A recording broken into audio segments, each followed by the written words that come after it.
जय यीशु की। मैं हूँ प्रियंका रामोर और आप देख रहे हैं रेडियो वार्ता शीर्षक की हिंदी सर्विस। कलीसियाई समाचार में आप सभी का स्वागत है। कलीसियाई समाचारों में प्रमुख है, पोप फ्रांसिस ने शांति के लिए प्रार्थना की एवं कैदियों के अधिकारों के लिए अपील दोहराई। बांग्लादेश में सांप्रदायिक हिंसा में 3 लोगों की मौत, सैकड़ों लोग विस्थापित। पाकिस्तान में ईश निंदा के आरोप में ईसाई मां को मौत की सजा।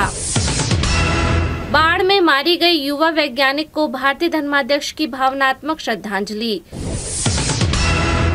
भारत के मणिपुर में शांति के लिए नए रोड मैप पर ईसाइयों को संदेह। सेंट जोसेफ इंस्टीट्यूट ने भारत में युवा माताओं के लिए पाक कला कार्यक्रम शुरू किया। भारत गैर सरकारी संगठनों को परेशान करने के लिए धन संशोधन विरोध कानून का इस्तेमाल कर रहा है। कैथलिक धर्म बहन ने भारत में महिला स्वास्थ्य पेशेवरों के लिए सुरक्षा की मांग की। अब जानते हैं समाचार विस्तार से।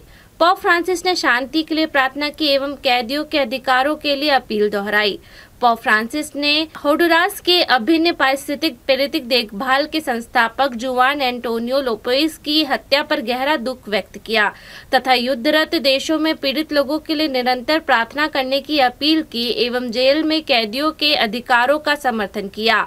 पोप फ्रांसिस ने देवदूत प्रार्थना के उपरांत कहा, मुझे ये जानकर बहुत दुख हुआ है कि ईश वचन के प्रतिनिधि ट्रूजिलो धर्म प्रांत के सामाजिक प्रेरितिक देखभाल के समन्वयक तथा होंडुरास के समग्र परिस्थितिक की प्रेरितिक देखभाल के संस्थापक जुआन एंटोनियो लोपेज की होंडुरास में हत्या हो गई।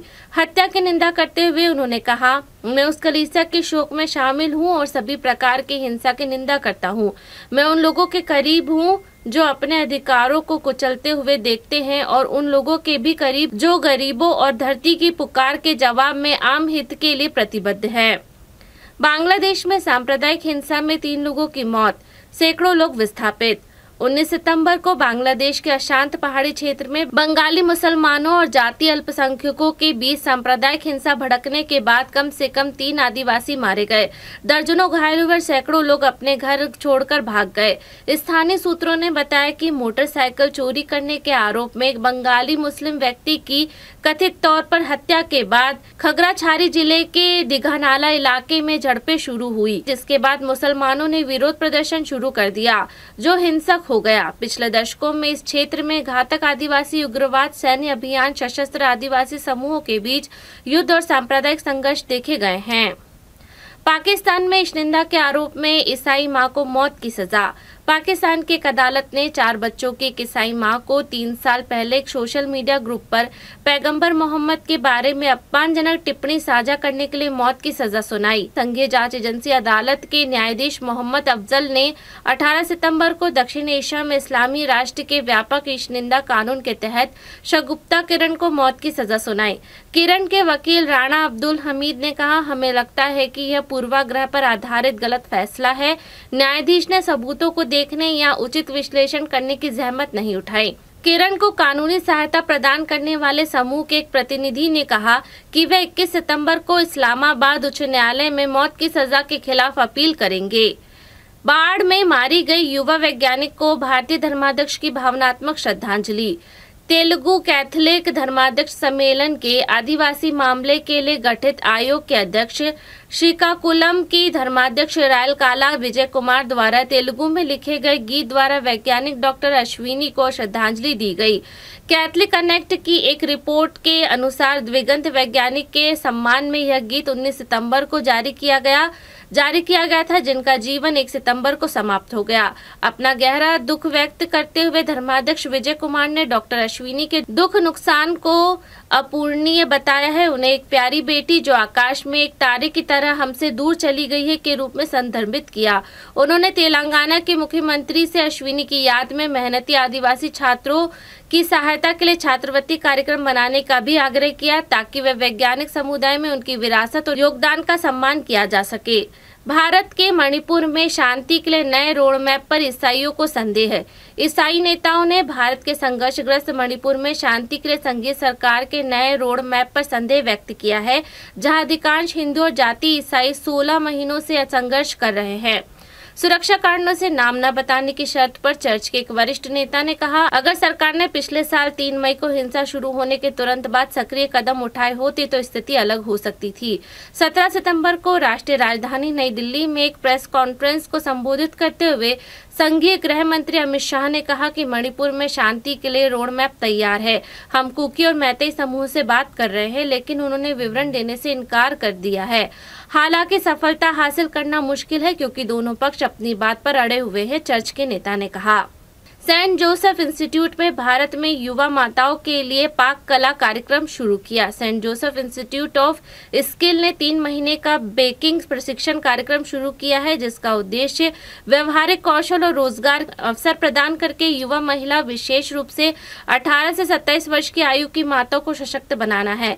कैथलिक कनेक्ट की एक रिपोर्ट के अनुसार बिहान संगठन के साथ साझेदारी में विकसित की गई इस पहल का उद्देश्य प्रतिभागियों को अपने घरों से छोटे पैमानों पर बेकिंग व्यवसाय शुरू करने के लिए आवश्यक ज्ञान और उपकरणों से लैस करना है।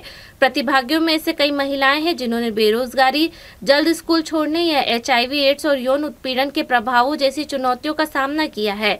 Saint Joseph Institute of Skill के निदेशक फादर दीपक जोसेफ ने कहा, हम महिलाओं को सशक्त बनाने की कोशिश कर रहे हैं ताकि वे अपने जीवन के लिए एक कौशल सीख सके। अगर तुरंत नहीं तो भविष्य में वे अपने घर पर ही अपना छोटा व्यवसाय शुरू कर सकती है, बेकरी आइटम बना सकती है।